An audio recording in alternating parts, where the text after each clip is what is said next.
Bismillahirrahmanirrahim. Assalamualaikum warahmatullahi wabarakatuh. Hamdan wa syukranillah, salatan wa salaman ala rasulillah wa ala alihi wa sahbihi wa mawala. Syukur kepada Allah subhanahu wa ta'ala dengan mengucapkan alhamdulillahirabbil alamin, dan bersalawat kepada rasulnya dengan mengucapkan Allahumma shalli ala sayyidina Muhammad wa ala ali Muhammad. Baik, kembali kepada saya pada video kali ini, yang mana merupakan video ketujuh lanjutan dari penugasan hadis tarbawi, di mana dari sebelumnya kita membahas tentang sekarang kita masuk kepada hadis yang ke-6, di mana yang kemarin merupakan hadis yang ke-5 yang berjudul tentang anjuran bersiwak. Namun sekarang kita masuk kepada hadis ke-6, memaafkan Nabi atau kesalahan Nabi. Nah, seperti video biasanya, saya akan membacakan hadis dengan tutup mata, yang kedua mengartikannya per kata, dan yang ketiga menjelaskan penjelasan hadis, dan yang terakhir kaitannya dengan pendidikan. Oke, kita masuk kepada langkah pertama, yaitu pembacaan hadis dengan tutup mata. Nah, sebelum itu, hadis ini berjudulkan tentang memaafkan Nabi, di mana hadis ini disampaikan oleh Abu Hurairah dan diriwayatkan oleh Bukhari, Muslim, Ahmad dan Darimi. Oke, kita masuk kepada pembacaan hadis, di mana di sini saya akan mencoba dengan tutup mata. Bismillahirrahmanirrahim.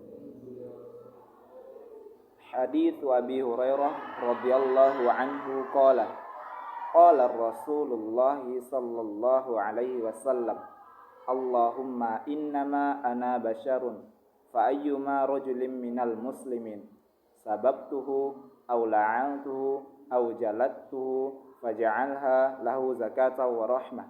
Hadis riwayat Bukhari, Muslim, Ahmad dan Darimi. Mungkin itu pembacaan hadis dengan tutup mata.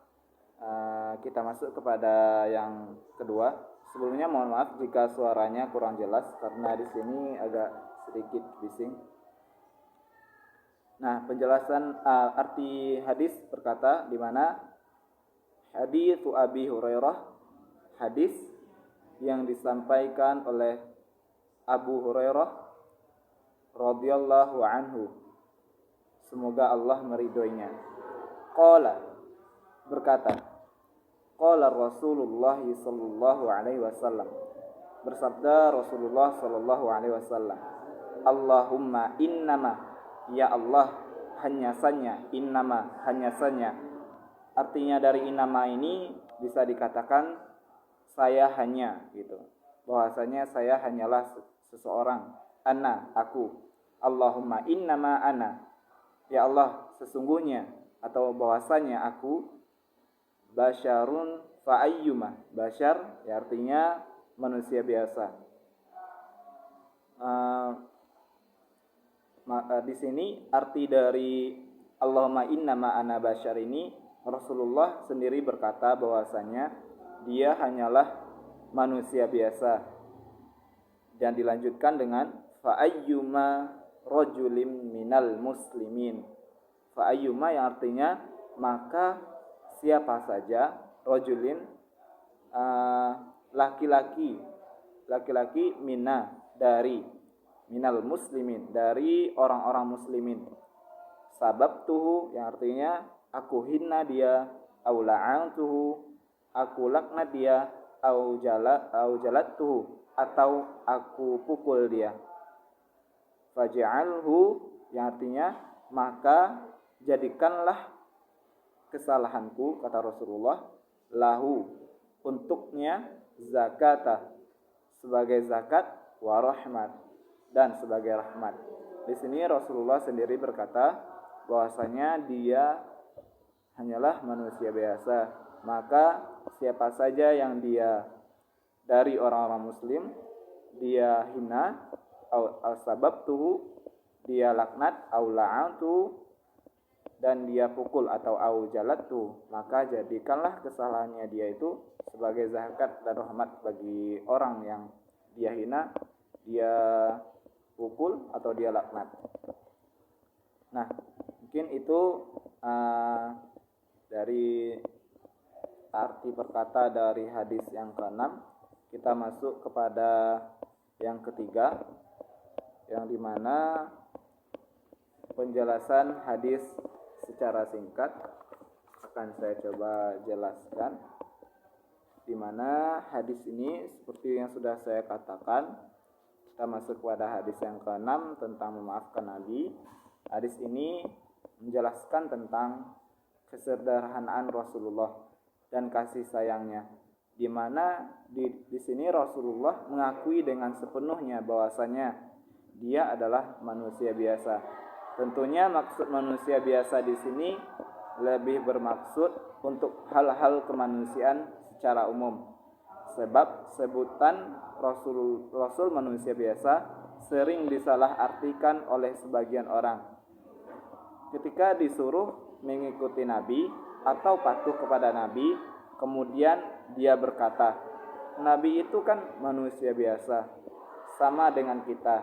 Jika dia berkemungkinan benar, saya juga berkemungkinan benar. Jadi maksud dari manusia biasa tidak sampai pada tahap yang disebutkan orang itu tersebut, tapi dia memiliki potensi kemanusiaan dibanding manusia lain. Dia atau Rasulullah SAW adalah manusia yang dilebihkan oleh Allah dengan diberi wahyu dan diangkat menjadi Rasul. Dari keadaannya sebagai manusia, dia juga memiliki kelemahan-kelemahan sebagaimana yang dimiliki manusia secara umum. Jadi Nabi juga bisa mengalami yang namanya keliru. Nah, dari yang saya sampaikan tadi bahwasanya banyak segelintiran orang mensalahartikan maksud dari hadis tadi, bahwasanya penyampaian Rasulullah bahwasanya aku hanyalah manusia biasa. Banyak dari sebagian orang mengartikan itu bahwasanya dengan berkata, dengan berdalih, Rasul kan manusia biasa. Rasul juga mempunyai kesalahan. Jika dia berkemungkinan benar, berarti saya juga berkemungkinan benar loh. Enggak, itu bukan sampai ke tahap itu. Maksud dari hadis ini, Rasulullah tidak sampai ke tahap manusia yang dikatakan oleh pendapat orang itu. Kenapa dikatakan sebagai itu? Karena Rasulullah ini memiliki kelebihan yang mana dia diangkat sebagai Rasul. Maksud dari manusia biasa di sini, dia memiliki sifat-sifat umum yang dimiliki oleh manusia, di mana kodratnya sebagai manusia juga dimiliki oleh Rasulullah. Tapi dengan tanda kutip, dia tidak sampai pada tahap manusia biasa yang kita kenal. Rasulullah tetap mempunyai gelar yang namanya Rasulullah sebagai Rasulullah SWT. Dia memiliki kelebihan-kelebihan atau potensi-potensi yang tidak kita miliki. Nah, namun di sini bedanya Rasulullah dengan kita, yaitu adanya kesederhanaan atau mengakui dengan sepenuh hatinya kesalahan dari dirinya dan mendoakan orang-orang yang dia laknat atau dia hina atau dia pukul. Nah, kita lanjut penjelasan hadisnya. Di dalam hadis dikatakan, innama ana bashar, sesungguhnya aku manusia biasa. Maksud Rasulullah, aku juga diciptakan sebagaimana yang lain. Karena itu, fa ayyuma rajulim minal muslimin, siapa saja laki-laki atau orang-orangnya. Rajulin di sini bukan berarti laki-laki saja, tetapi juga perempuan-perempuannya. Siapa saja orangnya yang aku pernah imbas karena keadaanku sebagai manusia pada umumnya manusia biasa, atau khilaf diantaranya sabab tuhu, aku hina dia, aku sempat mengatakan perkataan yang tidak baik padanya atau sempat melecehkannya. Aula'antu, atau aku laknat dia, kata Rasulullah, atau aku pernah mengutuknya atau mendoakan yang buruk untuknya. Au jalattuhu, atau aku pukul dia. Rasulullah berkata, atau aku tidak sengaja mengontrol amarahnya. Nah, di dalam hadis ini dikatakan bahwasanya Rasulullah mengakui dengan sepenuh hatinya kesalahan yang apabila dia tidak menyadari kesalahannya itu dia meminta maaf kepada orang-orang muslimin yang dia hina sabab tuh, yang dia laknat au la'antuhu, atau yang dia pukul au jalattuhu. Di sini Rasulullah menegaskan bahwasanya dia hanyalah sesungguhnya aku juga termasuk manusia biasa, dan barang siapa di antara orang-orang muslim, di antara orang muslim di sini rajulin ini bukan berarti hanya laki-laki, namun juga berarti perempuan-perempuan atau orang muslimin. Nah, dia laknat atau dia pukul atau dia hina, maka maafkanlah Rasulullah gitu. Mungkin itu. Dan yang terakhir, faj'alha lahu zakata wa rahmah, maka jadikanlah itu sebagai zakat atau sebagai pembersih bagi dirinya. Mudah-mudahan dengan kesalahanku itu engkau kemudian menghapuskan dosa-dosanya dan sebagai rahmat baginya. Jadikan itu sebagai tambahan kasih sayangmu kepada orang itu. Jadi di sini Nabi memperlihatkan betapa dia tidak ingin ada orang yang rugi karena kelemahannya sebagai manusia biasa. Biasa saja ada orang yang tidak nyaman dengan kata-kata Nabi, atau orang-orang yang pernah berada pada posisi seperti dikutuk oleh Nabi atau orang terpukul oleh Nabi, tapi dia tidak mau komplain atau karena segan atau takut dengan sahabat-sahabat Nabi akan marah padanya. Dia mungkin belum memaafkan. Nah, karena ini kemudian Nabi meminta kepada Allah, jadikanlah dia atas kesalahanku yang mungkin telah melaknatnya atau mungkin telah memukulnya sebagai bentuk membersihkan semua segala kesalahannya dan rahmat baginya. Nah, arti dari faj'alha lahu zakata wa rahmah ini dikatakan bahwasanya setelah Rasulullah mengakui ataupun merasa jikalau dia ada melaknat, memukul, menghina di antara orang-orang muslim, maka dia berdoa kepada Allah Subhanahu wa taala dengan berkata, faj'alha lahu zakata wa rahmah.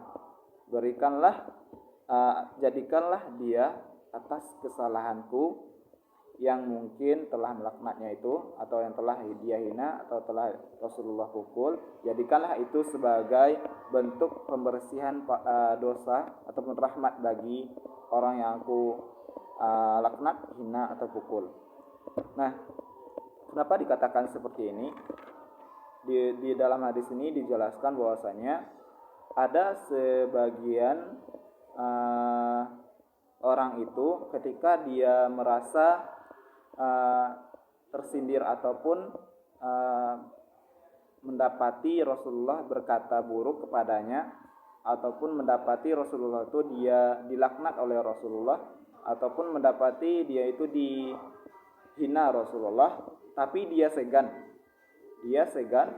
untuk menyampaikan isi pikirannya, isi di dalam hatinya, karena takut komplain ataupun segan karena dilihat dan takut akan marahnya sahabat Nabi, dimana bahwasanya seperti yang kita ketahui sahabat Nabi selalu ada di dekat Rasulullah, dan jikalaupun sahabat Nabi tidak ada, tentu sebagian orang juga tetap segan kepada Nabi ataupun menyampaikan isi dalam hatinya bahwasanya dia tidak senang dengan perkataan Nabi. Maka dari itu Rasulullah dengan kesadaran penuhnya, dengan segala kesederhanaannya, dengan segala sifat-sifat yang Rasulullah miliki, dia langsung mendoakan orang-orang yang telah dia laknat atau telah dia hina atau telah dia pukul, maafkanlah dia, maafkanlah Rasul, dan dijadikanlah atas kesalahannya itu sebagai rahmat atau pembersih dosa dari dirinya. Mungkin itu penjelasan hadis dari hadis ke-6 ini, kita masuk kepada yang terakhir, di mana kaitan hadis ini dengan pendidikan. Kaitan hadis ini dengan pendidikan adalah menjelaskan tentang bagaimana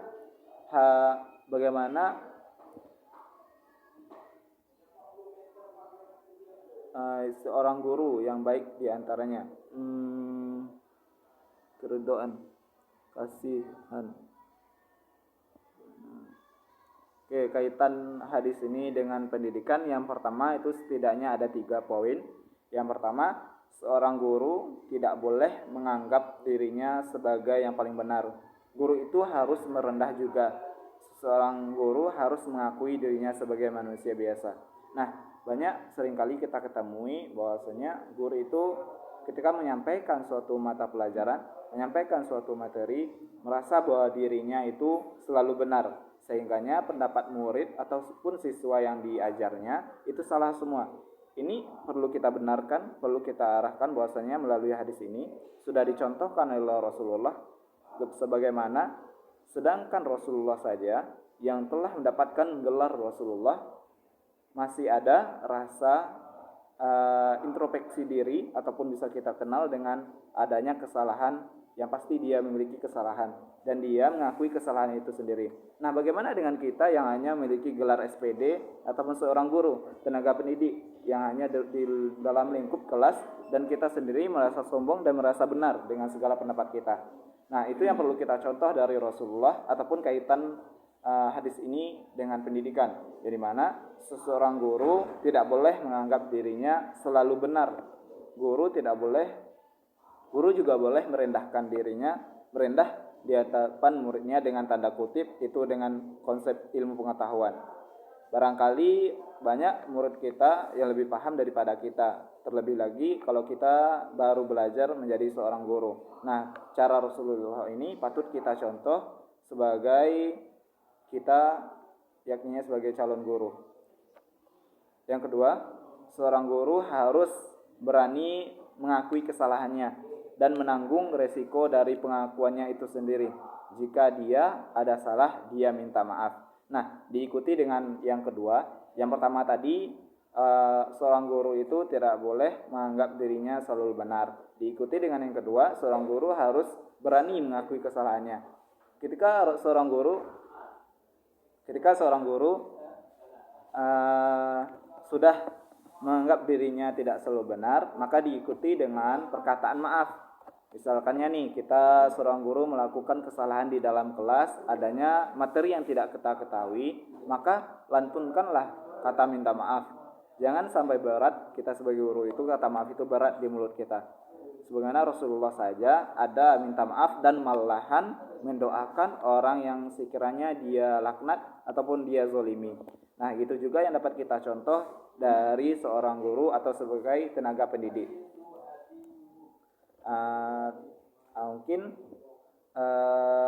Yang ketiga, seorang guru harus mengajar dengan ikhlas. Nah, yang terakhir, seorang guru haruslah mengajar dengan ikhlas. Karena bisa kita contoh dari Rasulullah, seorang guru haruslah memiliki sifat ikhlas dalam setiap proses pelajaran atau ilmu yang telah disampaikannya. Mungkin cukup sekian penjelasan hadis yang ke-6 ini, yakni tentang memaafkan Nabi. Semoga bermanfaat dan ataupun bisa digunakan untuk menelusuri lebih lanjut arti dari hadis ini. Jikalau ada kesalahan dari saya mohon maaf. Assalamualaikum warahmatullahi wabarakatuh.